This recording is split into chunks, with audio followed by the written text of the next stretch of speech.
you don't know what to do and you go deep into yourself, you're in there and you know what to do. And the more you stay in touch with your inner knowing, the gap between knowing and doing shrinks. This thing grows where all of the different facets of your person, of your personality, of your life, they start to coalesce. And so you become the person that you were always meant to be, the person that you know you are, and you are that person all the time. Everywhere that you go, you're that person. You're not putting on a different face for different crowds or different people or different scenarios. You're always you. Welcome to Voices of Deconversion. We share the inspirational stories of deconversion told by former Christians who are now atheist or agnostic. Our stories remind us we're in it together. They encourage us as we discover who we are and help us to embrace who we become. Now here's Steve with today's guest.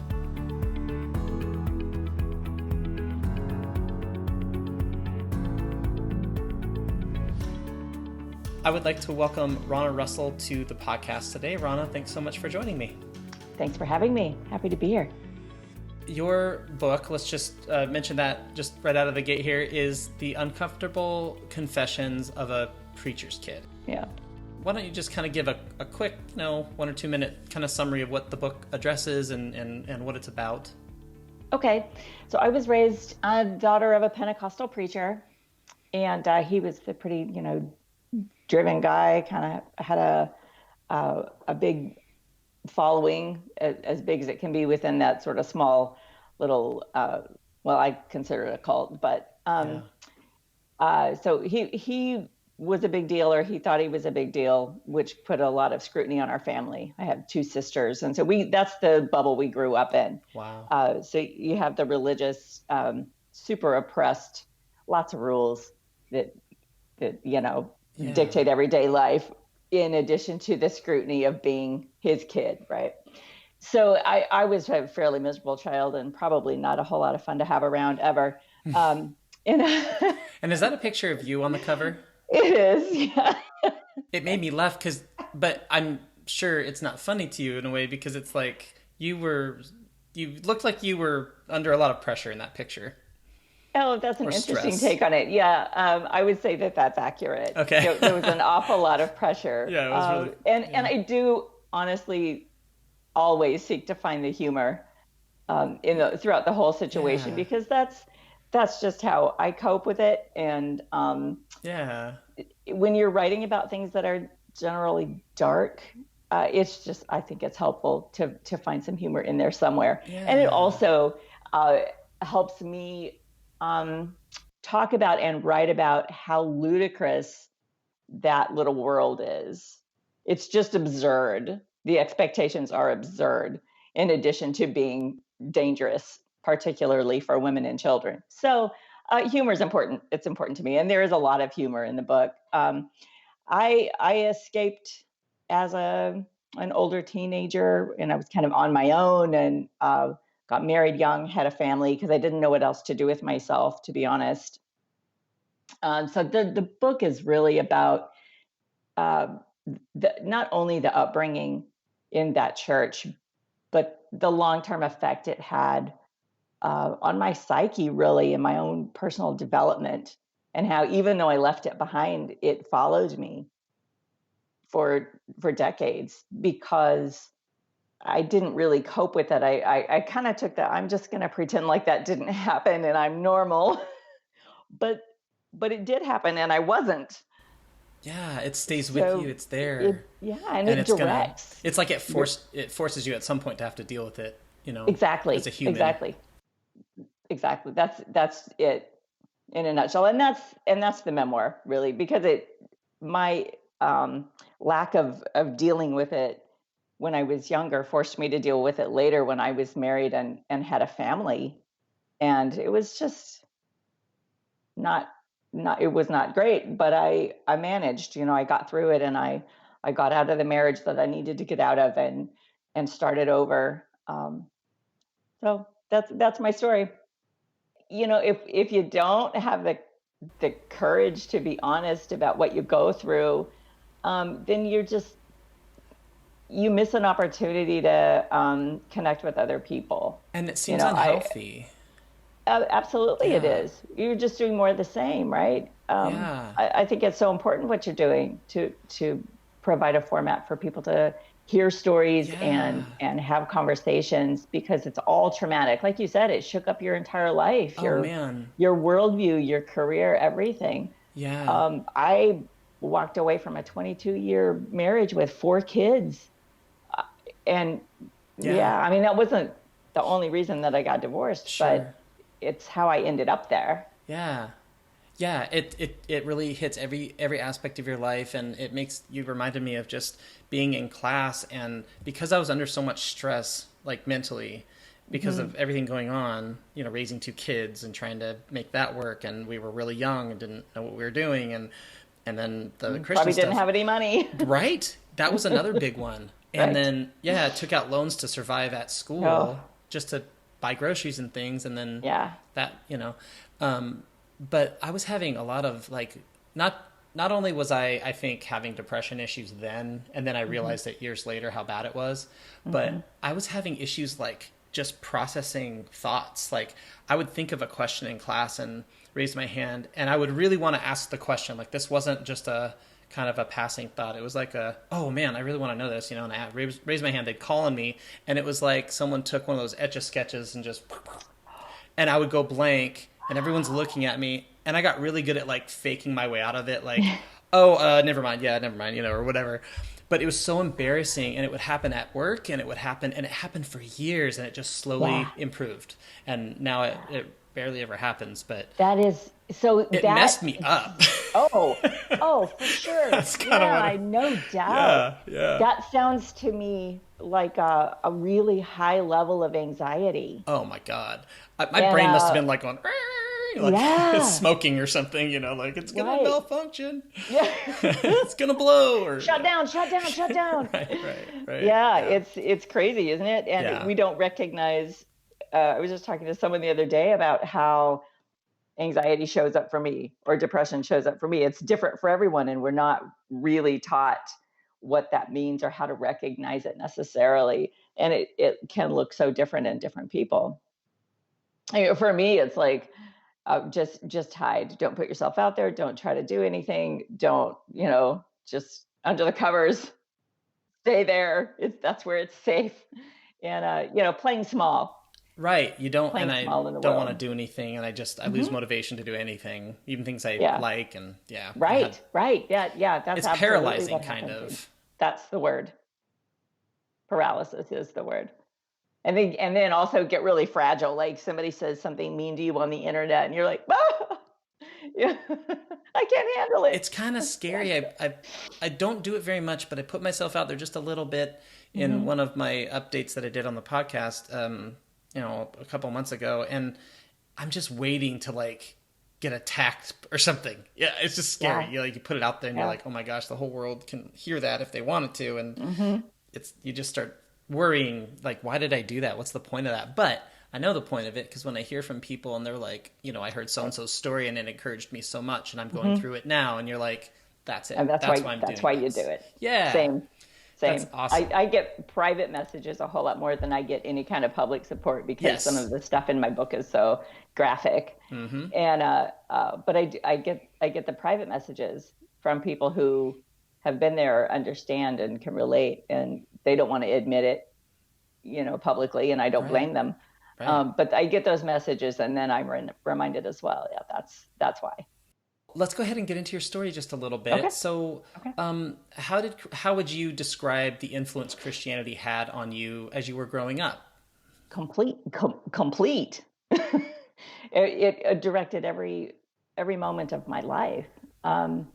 So I grew up United Pentecostal, a very specific sect of fundamentalism, Mm-hmm. and it was That so I was UPC. UPC. I was born in 1966, so I haven't spent a whole lot of time learning about how big that organization is or was, how wide their reach was, but Right. because I don't care. Yeah. Right. But it's all that I knew It was your world. as a child. It was the world. So you went to school where we weren't allowed to socialize at school or have any friends, even in our neighborhood, who didn't go to our specific church. Like, Wow. it wasn't enough for other people to be Christians. They had to be Christians like we were Christians in order to socialize. Yeah. So I grew up in really extreme isolation. There wasn't much going on in my life other than my immediate biological family, and then we went to church, and it was hellfire and brimstone, and the constant message, the constant trauma of rapture, which it's really, I think it sounds so insane to people who don't know, that they just kind of laugh it off, like that can't be real. But to raise a child to be constantly afraid that everything that they know and everyone around them, including their parents and siblings, could vanish at any moment. If you really stop and think about the psychological abuse that's embedded in that message, you can't come out of it without trauma. And it's like a psychological abuse in a way. Absolutely. Whether it's intended or not, it's so traumatic. Well, it is intended. I think where I take a step back is that, so my parents were true believers. They weren't telling me anything that they didn't really believe. It wasn't a manipulation. They believed in the rapture. They believed all of that was happening. They believed Jesus was returning, and that because I didn't have the Holy Ghost as a young child, I could wake up in the morning and they'd be gone and I'd be in hell. It's not like they were telling me something just to control my... Yeah, it was just part of their belief system, and it just intrinsically is traumatic and controlling. And... Right. But if you take a step back and look at how insane that is, and what it does to a kid to be told that, yeah, you can't grow up without PTSD or anxiety and depression, or there's no way out other than through mental health issues. Yeah. And some really serious trauma. So the rapture was on your mind as a kid? All the time. Okay. Wow. I've heard this story from so many other people where, if you'll be in a store or something as a young child and lose sight of your parent, and the absolute panic that happens to a young child who is constantly afraid of the rapture, because you're convinced every time your mother's out of sight, it's happened. Yeah. I'm alone. The world's going to burn forever and ever and ever. And I had that kind of fear even in my own home if I lost sight of my mother.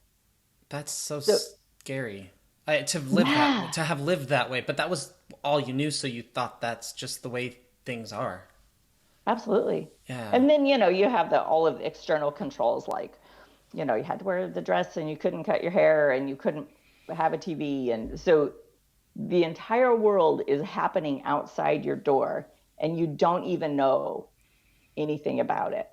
It's not just that you can't participate, and you can't, but you don't even know what's going on because there's no information coming in. Which is why you refer to it as a cult. Right. Because they pretty much just close you in, and this is your world. Yeah. And it's one thing I think as an adult to make that choice for yourself. Right. It's weird, but no one can stop you from doing it. But to put children in that position, I have a problem with that, and it makes me wonder where the line is between, freedom of religion and child abuse. Right. Yeah. That I've heard a lot of people refer to the idea of the rapture or real fundamentalist Christianity as teaching a child to believe in God in those ways is a lot of people call it child abuse. They just call it child abuse. Yeah, I think so. Yeah. I believe that. It fits the criteria, it checks all the boxes, Yeah, exactly. Emotional, psychological abuse for sure. So you were growing up with a lot of fear, and your dad was a well-known preacher, right? Uh-huh. And so talk about that a little bit, and I want to hear about your mom and kind of how she influenced your faith as well. Okay. So my dad actually didn't pastor churches. He worked in the headquarters for the United Pentecostal Church Okay. when I was a young child. So he ran the foreign missions department.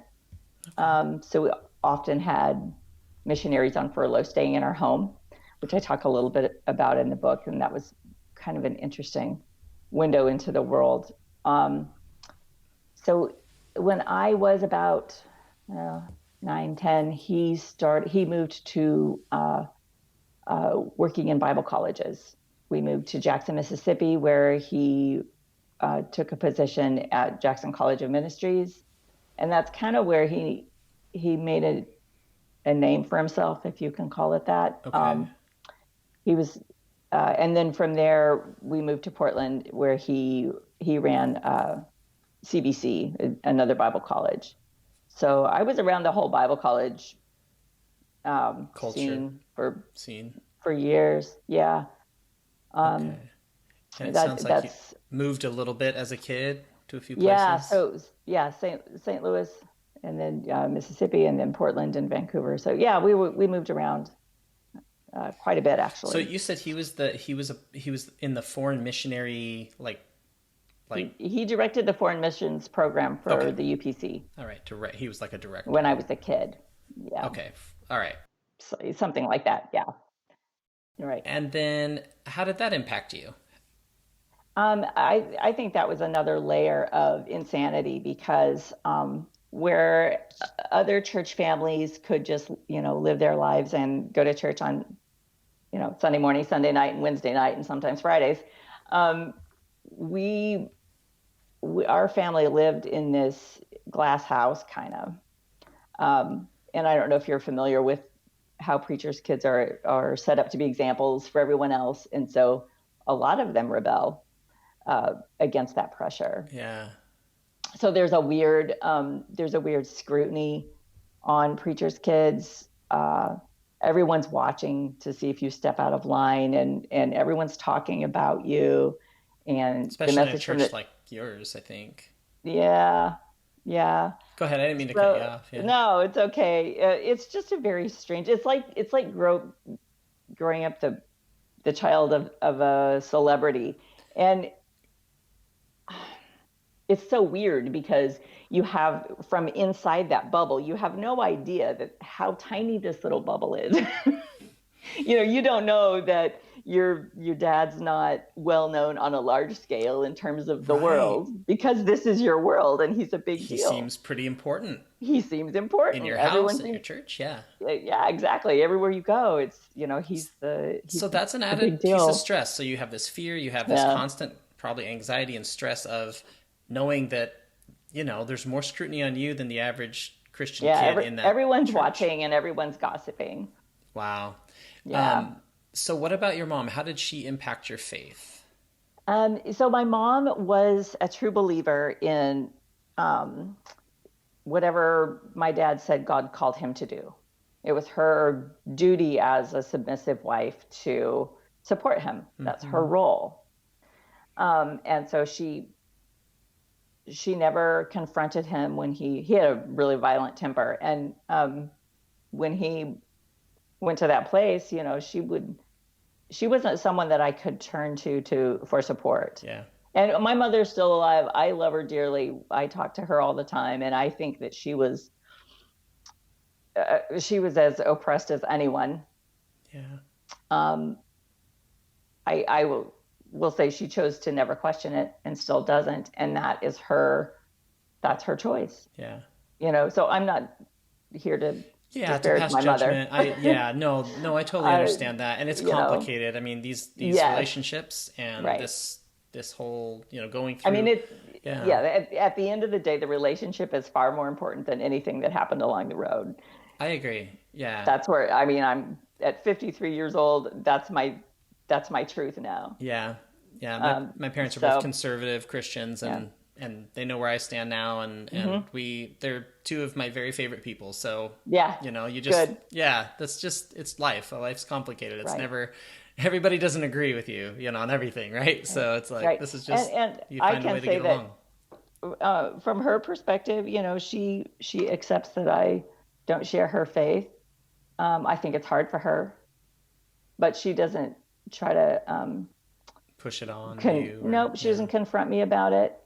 Um, and, and, and that's really welcome. I'm glad that she doesn't. I'm glad we can just sidestep that issue Yeah. So and tell me, have a relationship. yeah, that's really good. So tell me, you mentioned preachers' kids often rebel. So did you rebel? I did. I know you said he wasn't a preacher, but that kind of idea, that Well, scrutiny. I mean, Yeah. technically, yeah. Yeah. Yeah, so I started really looking for connection at a pretty young age, and because as a female in that culture, you're told that um your value is as a sexual being who is not allowed to be sexual. Yeah. You're supposed to grow up to be the wife and the mother and the perfect virginal woman, Yeah. until your wedding day. And I think I took that um, as a place where I decided to grab for some power. Yeah. And I used sexuality as this body's mine and I'm going to do what I want to do with it. And it wasn't healthy. I'm not going to pretend like Yeah. anything I did was positive, but I think That's how I you kind were of compare processing it. it is, and it was how I was pushing back. And it's Yeah. also how I was looking for some connection Yeah. that I wasn't getting anywhere else. And that's why, I recommended that you not leave my book laying around. Yeah. Because I do talk quite a bit about that. Yeah. Well, and About that's how, important stuff too, because these are some of the stories that don't often get told are that perspective, I think. What is like, and especially for me growing up as a guy in the church, like, of course I don't have that perspective unless I'm talking to my wife about how she felt or talking to people on this podcast about what they went through. And it has been really fascinating to me to hear the female perspective of sexuality in Christianity. what did that look like for you growing up as a male in that culture? I think it's crazy because you have verses like, if a man looks at a woman lustfully, he should gouge his eyes out. Yeah. So that was on my mind. Right. And then I was a teenage boy, right? So I was having these like feelings Of course, yeah. and then when I would do something, I would feel like horrible. And I would just feel like I sinned against the God of the universe and I'm so horrible and God, I won't do it again. And like a couple days later, do it again. And then ask forgiveness. And it was this constant like, I'm horrible. Mental Please forgive me. torture. I'm horrible. And there were times. And you were just being normal. Yeah, and it's bizarre. And so my wife and I are so happy that we have two boys who are teenagers that, we give them like normal parental guidance. Like, be careful what kind of media you take in. Yeah, sometimes it's harmful to people and human beings. Yeah. But you're not bad for those feelings and for doing that. Right. Like that's a normal part of you, like growing up, Exactly. And so it feels good to not pass on that guilt and that shame. Doesn't it? for a guy, I think that's kind of for me, like it was an obsession, that whole, like, how do I please God? And just thinking that God would take it from you. Like he would take that desire away, or you had it, that he would help you get through it somehow. It was just very confusing. It's this contradictory message of your body and your humanity is telling you to do one thing, and that one thing seems natural and normal, and then Christianity is just completely trying to tell you, like, put that down, suppress it. It's not okay. Really twisted. Yeah. And I was thinking when you mentioned the focus on how you said something about females in the church are told to be like sexual beings, like that's where they're supposed to be virgins till they're married, and then they're there for their husband whenever he wants them. That's your value. Right. Yeah. Yeah. And so in a way, you're not supposed to think about or like be sexual in any way until you're married. Yet the church focuses so much on it that it's this contradiction too, where it's this heavy focus on it. At the same time, completely forbidding any kind of real education about how your own body works. Right. You don't know the names for things. You don't know how they work. Yeah, and it's seen as like leading them down a slippery slope. Like if you teach them how to, about themselves, well, it's seen as crude, or they just don't talk about it at all, which, Right. as we know now, That's just a tragedy for kids to not understand how their body works and uh, how their own, it's so woven into our own personal psychology, what yeah, what your turn-ons are, and what feels good to you and what doesn't, and you're not even allowed to talk or think about any of that because it's all bad. yeah, And yeah. it's a setup. It's a setup for disaster. Yeah. So for you, that's kind of how you fought back a little bit and took some control. And Well, that kind of followed me. In I think once I got away from the whole culture and I was on my own, but by that time it was all pretty warped, and also by that time my family had fallen apart, so I was really kind of alone in the world, and that was the only way that I knew how to connect. I Mhm. didn't know how to have relationships, just regular friendships with other women, Yeah, or how to just be friends with a male. I only yeah, knew how to seek sexual connection because that's kind of where I had been for so long. hmm, And I still had that deeply ingrained, that's your value, that's how you are loved, is through that channel only. And everything else was kind of a mystery to me. Have you ever seen the television show, The Unbreakable Kimmy Schmidt? yes, we love that show. It's so Okay. hilarious. It's best. So Yeah, there's a lot of truth in it, yeah, you know.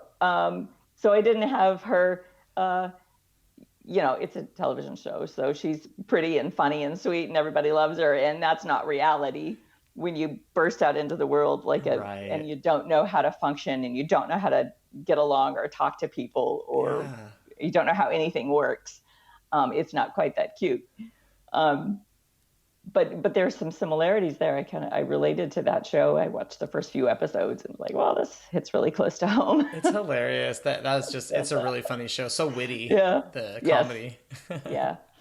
So, Yeah. So okay. that Yeah. whole transition into living on my own in the real world, it was like being plunked down on a foreign planet. I had no idea who I was or how to function. So when you were rebelling, or sorry, I even hate saying that because you were just finding your way in the world, right? And you Yeah. were coming from really horrible Yeah. spots. So when you were, quote, rebelling as a Right. Christian, Right.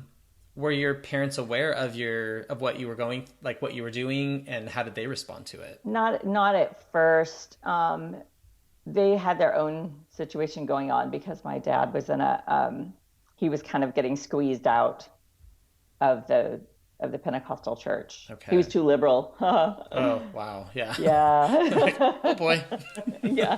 Yeah. Oh goodness. So they had their own, you know, he lost his position, or, walked away from it, but then he had, wasn't really able to make a living, Yeah. when your resume says you've been a Pentecostal preacher all your life, you can't really just go get a job.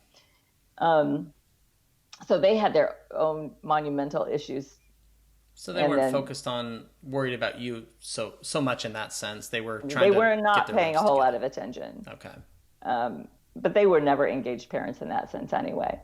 Uh, and then my dad met a man that he fell in love with, and he started living a double life. So to me, this goes back to that um, the shutting out of any kind of self knowledge, sex education, even in the most basic sense of sex education, that doesn't exist. Self knowledge doesn't exist. Um, understanding how sexuality works and knowing yourself through that lens is not allowed. And so that's part of the setup. People get set up To to ignore their intuition exactly. and nature. And that happens. My ex-husband wasn't raised as a Christian, so that's not why, For what him, happened yeah. with him happened with him, and I'm not here to tell his story. That's Sure. not for me to tell. Um, but I think that there is a strong thread within within the cult of the Pentecostal church of self-denial. And that's not the only reason that people self-deny, but it doesn't help. Right. When did your dad start living this double life? Were you still a teenager, or was it later? I was still a teenager. Okay, this is when And he's going through that transition of leaving. right. And so, I mean, I can't imagine really what was going on in his head. He Right. was losing the only career he'd ever known, the only social circle he had ever known. Um, and at the same time, he gets hit with this revelation of, oh, He was. I, So he was a gay man, but didn't realize it. right. Yeah. I mean, he told me later that he started making some connections after he met the man that became his partner. Um, that some things, ways that he had always felt different, started to click for him. Wow. And yeah, but it just wasn't part of his reality to even explore that side of himself. So Wow. he left the church. My parents divorced. He was with this man who, they really loved each other. And unfortunately, this was back in the 90s, and my father contracted HIV and died of AIDS Oh wow. in 95. Wow. That's Yeah, a few months horrible. before my daughter was born. Wow. Yeah, Yeah.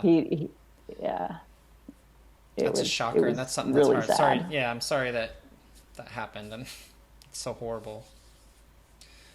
Yeah. Yeah, it was horrible. It was a horrible way to die. And it was right before they really kind of came out with some medications and treatments that were effective. Yeah. But a lot of men, died. Yeah. Yeah. So this was okay. So then, for you at this stage in your life, your dad is, your parents divorced, and were you still living at home at that point? I lived with my mother for a little while after my dad left, after Mm-hmm. he moved out. But I was out of high school at that point. I got an apartment of my own as soon as I could possibly Okay. afford it. I was working two jobs and like desperate to Yeah. be on my own. So yeah, I put myself out in the world. How was your?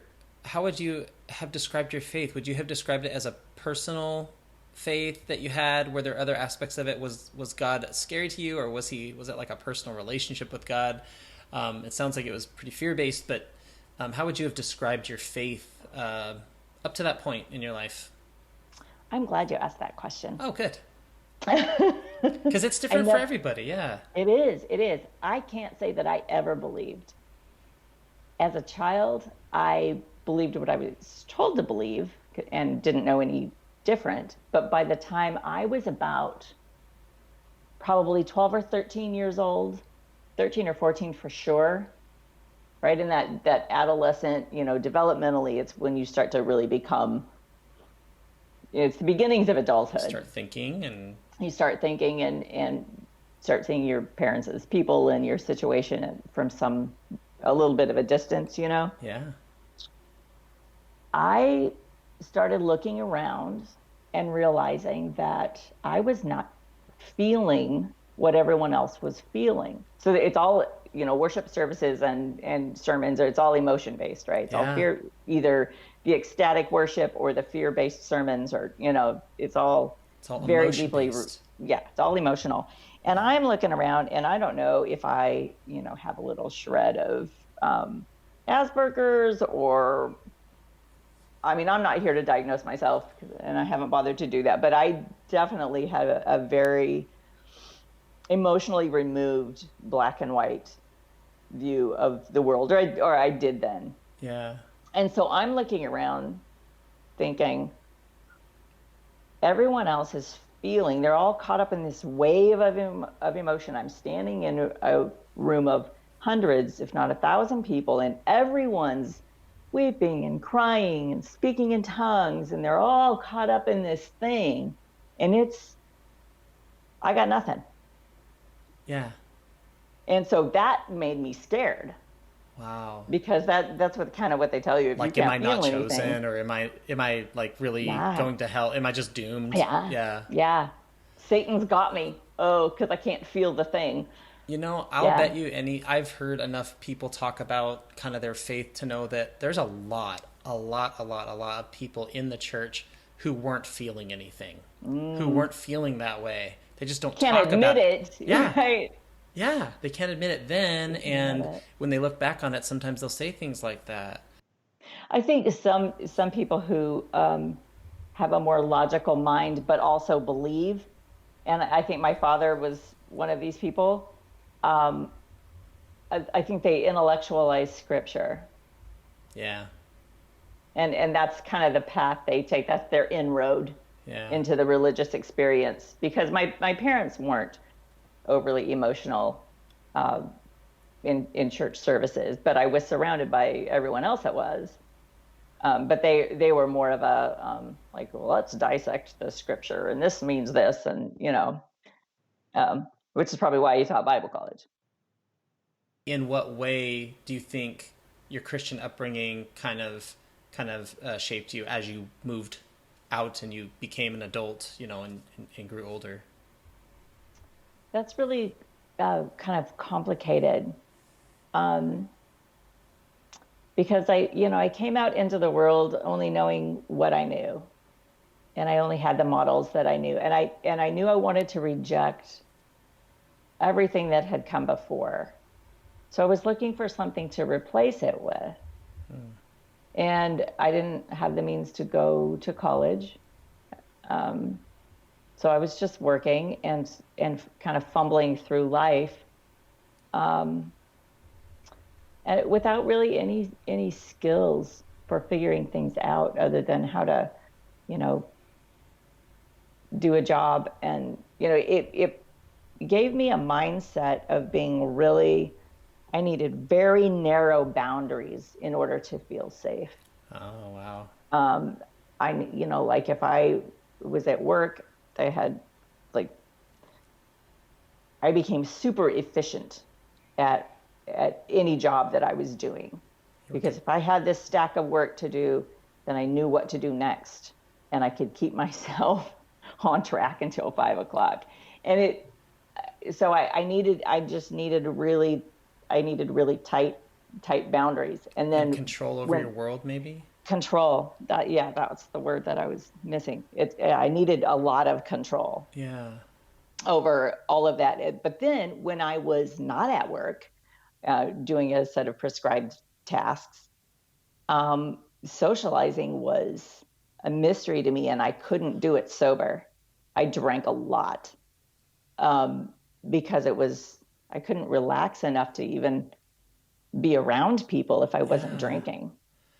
And so that's why you said it's complicated. Look at all the layers Yeah. there, and Yeah. what you're having to control your environment at work. Socially, Hmm. you're having to find, ways to cope with interacting because you were never Hmm. really taught how to interact with other people. Right. And you can't interact with other people from a place of control. Right.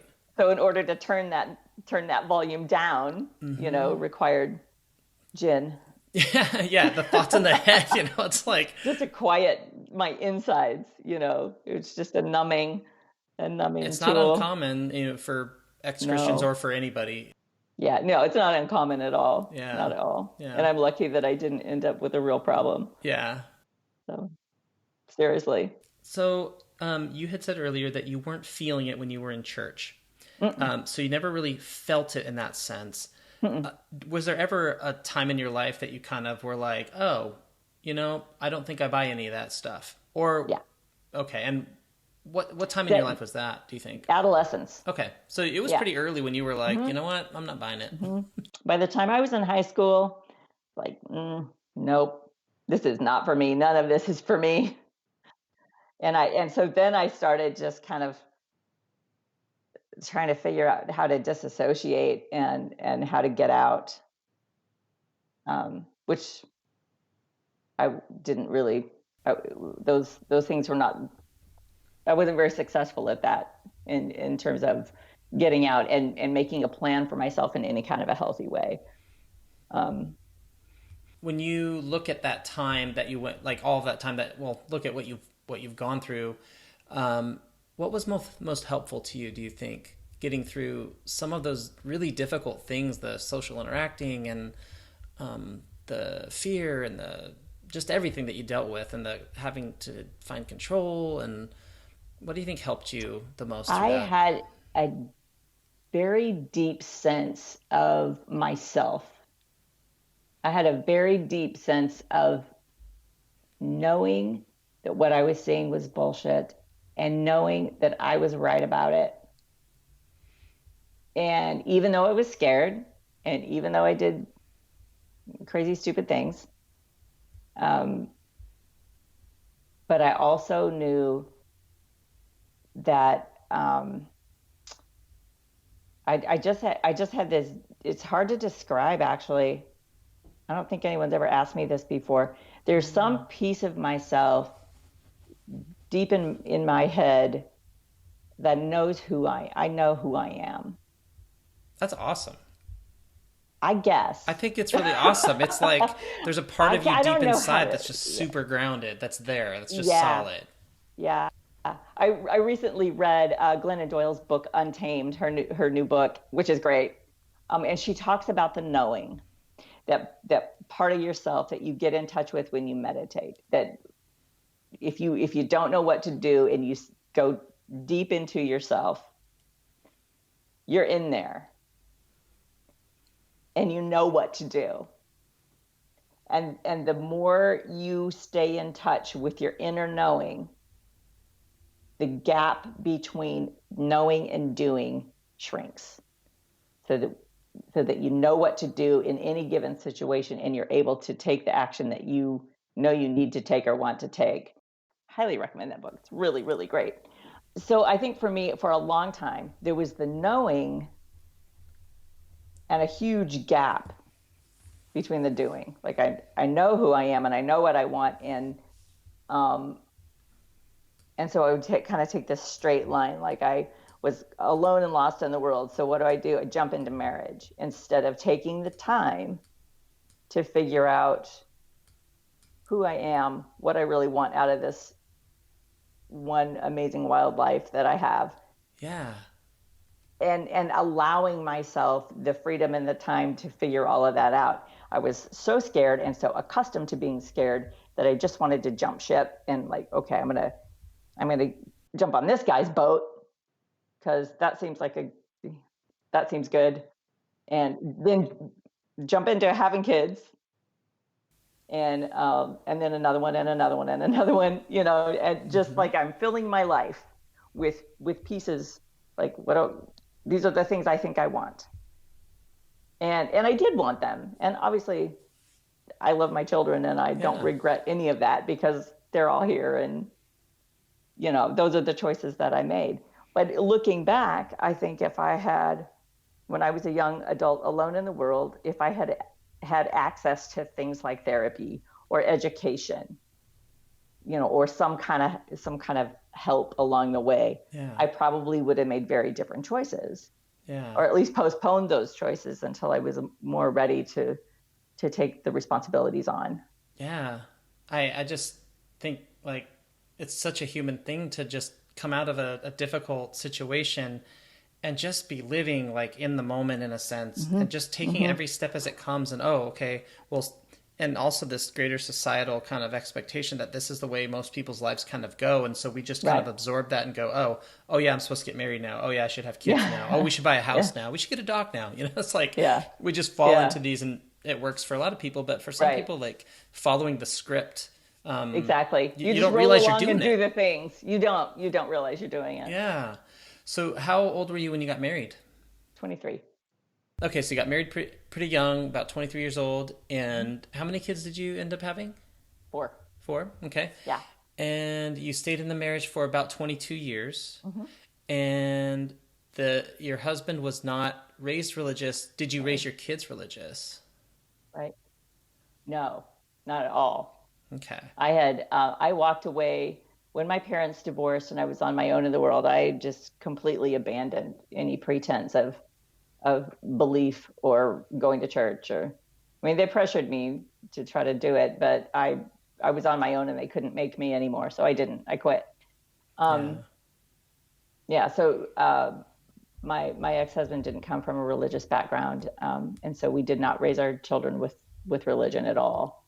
So then at some point you discover that your husband has a secret kind of life that he was living? Yeah, or... he wasn't exactly living a double life. He just, at some point along the way realized I knew that we had some deep problems connecting in our marriage, and he did come out when he was about 50. So, and I'm not here to tell his story. Sure. I'm not going to get into that at all. He's not an evil person. He's not a bad guy. He's married to a man now. I'm very happy, and I'm happy for him. But that experience did kind of catapult me into this huge WTF moment, right? Like, how did this happen to me? Yeah. After the experience with my father, like, oh wow, I have repeated my parents' experience in an incredibly literal way. So you went through this, really kind of some crazy life events. What really motivated you to say, you know what, I want to write my story. I want to tell my story. What was the motivation for you? What was the thing that really drove you? I had always had in the back of, so I've always loved to write, and I always had it in the back of my head that I had a story to tell. So that kind of little seed of it was always there. Once I got divorced and I was in my own place, the stories from my childhood they just started bubbling out of me. I couldn't have stopped myself from writing them if I had tried. They practically wrote themselves. And I started a blog, and I started posting these they're just short little stories. Yeah. About stuff that happened what it was like to grow up in that church and in that family. Right. Mm-hmm. And I didn't honestly think that anyone in the world would ever read them. I didn't have anywhere to put them, and I kind of wanted to get them out of my head and out. And so I put them on this blog, and then people started reading it, and I started recognizing some of the names of people who were following my blog, and I thought, oh shit, someone's going to tell my mother. So I said, I better tell her first. Oh my goodness. So that was, yeah. I honestly, I really didn't think anyone would ever read them. So she handled it well, actually. And, before I posted some of the stories that I tell, I would give her a warning that, I'm posting one right now that you're probably not going to want to read. I mean, I didn't tell her not to. It was just like, maybe don't read this one because it's going to be hard for you. Yeah. That's good that it went over as well as it could have. Yeah. I mean, she wasn't thrilled, of course, but, right. But she accepted that that's what I was doing. And when I gave her a warning, I think that she avoided the ones I suggested she avoid. Because there's some pretty harsh stuff in there. I mean, it's not about her. It's just, it would be hard things for a mother to read. That's all. You said that when you started writing about it, it's like you couldn't help it. You just had to get it out there. Up until that point, you hadn't written about it. What helped you process your experience? Were there things that helped you kind of process it? Was it the time in your life that you're just like, you know what, this has got to come out? Mm-hmm. Exactly. Yeah, I was starting over. It was a reset. I had gone through a divorce. My husband had come out, just like my father had come out. And I was like, okay, I have got to figure out, I have missed something. The writing is therapeutic. Yes. Yeah. Absolutely. Every time I wrote one of the stories and put it on the blog, I would sit on my couch and have an anxiety attack, like the shaking and the whole thing. Wow. It was all coming out, not only in the writing, it was coming out of my body is how it felt. Like my body was getting rid of this stuff that it had been holding in. Wow. For decades. That's intense. Yeah, it was. It really was. And then I started putting some of the stories on a site called Ex-Christian, xchristian.net, yep. where anybody can kind of tell their stories. It's a great outlet. Yeah. And then I started getting some real encouragement from some of the people there that said, "Oh, you should write a book. You should write a book." And I'm like, "Oh, I'll write a book," but I Yeah. didn't know how to write a book, so I had to figure that part out. Yeah. Yeah. I Took me a imagine while. it's difficult. Yeah. There's a lot to it. But so I always like to ask, when you've come a long way, from who you were Mm, as a child and the yeah. really strict Christianity you were raised with to the person you are today. And there's always something you can kind of look back at. And you sort of alluded to something earlier that we talked about, but I wanted to ask again. So is there something positive about yourself that you see, kind of a thread that goes through your life that was there when you were little and is still Hmm. with you today? Hmm. Yeah, it's that deep knowing, Yeah. the well inside that I know who I am. That's awesome. Yeah, I love that. And, It's just so neat. Yeah, go ahead. well, it's evolved a lot because growing up, that piece of myself that was always watching, um, that was the part that had of myself that had to be controlled and squelched and uh, could never come out, right? Yeah. Um, but it doesn't go away when you know who you are. You can quiet it, and it'll just tunnel out in other ways, but it doesn't go away. And so once you start to consciously, voluntarily, purposefully connect with yourself, um, this thing grows where all of the different facets of your person, of your personality, of your life, they Hmm. start to coalesce, right? Yeah. And so you become the person that you were always meant to be, the person that you know you are, and you are that person all the time. Everywhere that you go, you're that person. You're not putting on a different face for different crowds or different people or different scenarios. You're always you. And to me, this goes to um, the sense of belonging. This is something Brene Brown talks about a lot, who's Yeah. another great, wonderful voice in the world, I think. Yeah. She talks about that sense of belonging, a sense of connection. And I truly believe, from my own experience, that a sense of belonging and a sense of connection is an internal thing. You carry it with you everywhere you go. So you're never seeking connection. You're never seeking a sense of belonging from someone else or from a group or somewhere out in the world. It's in you. And so you bring it, and that puts other people at ease. Because if you can be yourself everywhere you go, other people can sense that, then they can be themselves as well. And so then you're connected, right? There's someone listening who's gonna think, well, I want to be there. I want to be in that spot. I want to feel like I've done the work inside to be connected with myself so that I can present myself to the world that way. What would you say to someone like that who's looking to get there, is not quite there? Yeah, I don't know if there's really a formula. For me, it was writing. And I think that that's true for a lot of people. You don't have to publish anything. You don't have to start a blog. You don't, I would say just start a journal.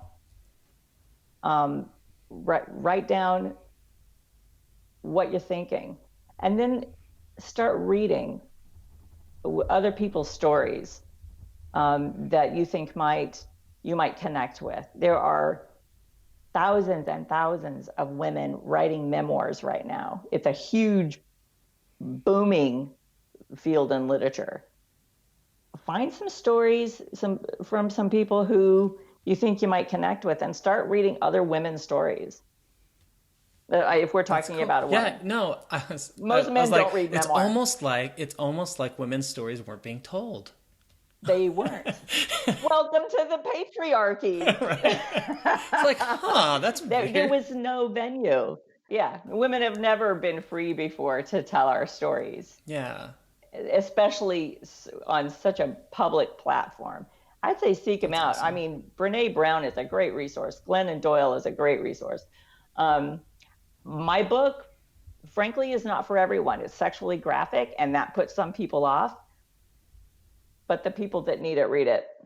Yeah, I'm not pretending to be a Brene Brown. I'm not going to appeal to everyone. Yeah. And I'm okay with that. That's not my niche. So yeah, that's fine. Yeah, you you put yourself out there, and the people who connect with it are the ones that you wrote it for.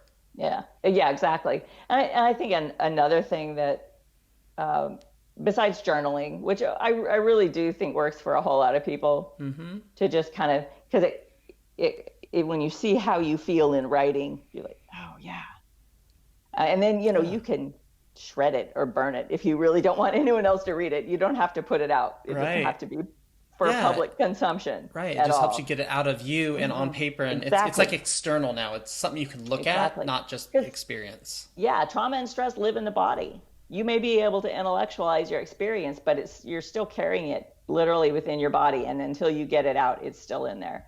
And I would also say,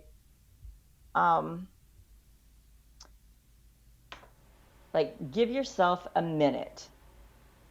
If you're in a tricky situation or something that feels emotionally loaded, to connect with your innermost self. How do you really feel? Why are you feeling emotional about whatever this particular thing is, and what's true? And if that means that you have to not respond immediately, you need to give yourself some time. Slow it down. I read a quote by an author, and I can't remember who it was now, that if you're not enjoying an experience, it's probably because you're trying to do it too fast. And I think that's true for communication as well. It's okay to take a minute and think about, what do I really think about this? How do I really want to respond? What's true? What's honest? Yeah. Take a deep breath and process it. Yeah. And then be honest. Be honest with yourself and be honest with whoever you're dealing with. So in addition to writing and some of the books and people you've mentioned, what helped you get there? Let me be specific. What resources? Were there certain things that, beside writing, that helped you get to a better place? So one of the things that I talk about in the book is how I took care of my family once I was divorced. And how I had a very demanding job. Wasn't lucrative, but it was hard. And I had kids to take care of who were all upset and angry and grieving, and as we all were. And I had to do my very best every day, one day at a time, for years. And I did it because I had to make a living, and I had to try to take care of my children emotionally, and somehow I had to try to take care of myself as well. It's a big plate, or it's a lot of plates. It's a lot to juggle. It's a lot to carry, right? And so I think just allowing myself to start over every morning, recognize that some days were a shit show and some days I failed completely, but giving myself the grace of getting up the next morning and trying it again. And I did it because I had kids that I loved more than anything on this earth, and I absolutely refused to let them down. That's awesome. It was that deep mother thing of like, I have failed my kids in so many ways, but now I'm not going to do it again. Yeah, but not in that way. You kept going. Not in that way. Yeah. You just got up every day and just kept going and doing your best. Even when they were mad at me. That's not easy as a parent. No, it is not. It is not, but I think that's what love is. You're going to try it again. Tomorrow's another day. Going to do it again. So for someone who's listening now who recently deconverted from Christianity, who is going through really difficult things, maybe things that, are similar to what you've gone through, what encouragement or piece of guidance would you offer that person? There are some really, really good resources out there. yours is one of them, listening to other people's stories, reading other people's stories. There's a great book called Leaving the Fold Oh yeah. by Marlene Winnell. And there's another one called Trusting Doubt by Valerie Tirico. And those are kind of the deconversion manuals in my mind. That's awesome. They're so wise and offer so much perspective. I read Leaving the Fold, decades after I'd actually left the church. And my copy of that book is dog-eared and highlighted and scribbled in. It was like, oh my God. It's a really good book. And she does have a kind of support group, I think, online. Oh, cool.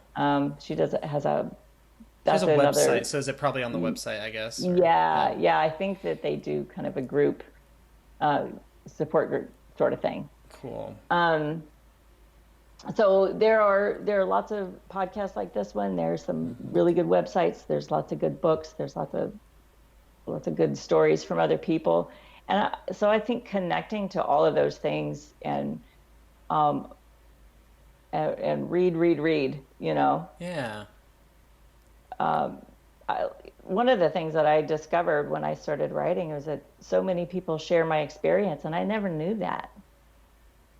See, that's amazing. That's what this podcast did for me, is just connect with people. And you talked about writing being a great process for you, and for many people, it's a great process. For me, it's I've done writing definitely, and that's helped.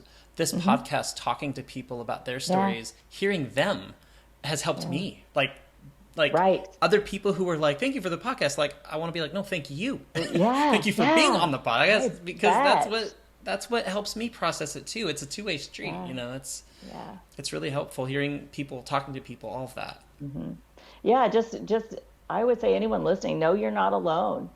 There are people out there that share your experience, and if you have access to the internet, you can find them. Do it. Yeah. Yeah, and don't feel bad about it either.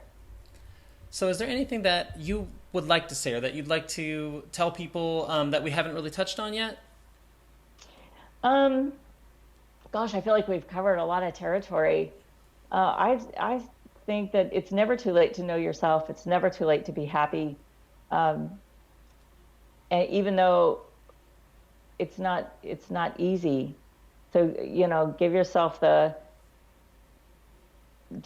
time to understand what you've been through. Don't underestimate your own trauma. So many people, I think, come out of that culture and they're still so scared, and there's that underlying, well, what if I'm wrong and hell is real fear. Give yourself some time to get through that. Get therapy, Yeah.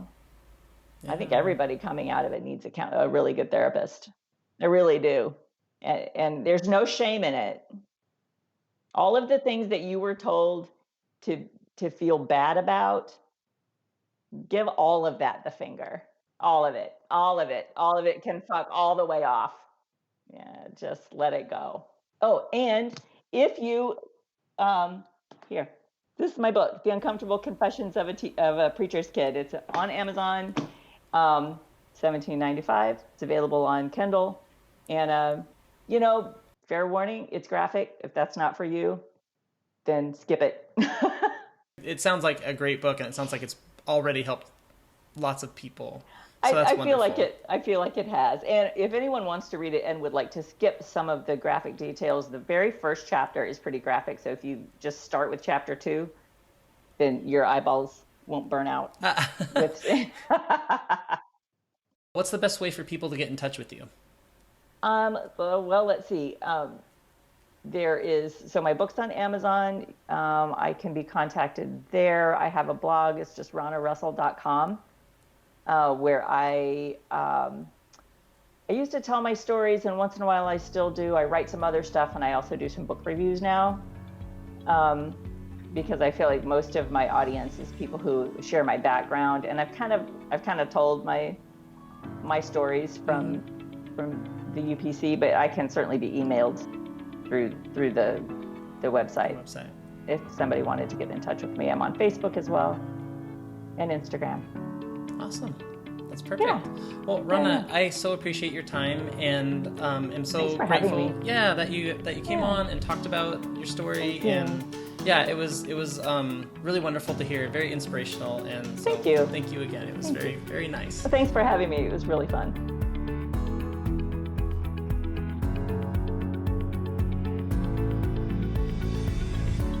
Thanks for listening to Voices of Deconversion. Be sure to join us next time by subscribing to the podcast.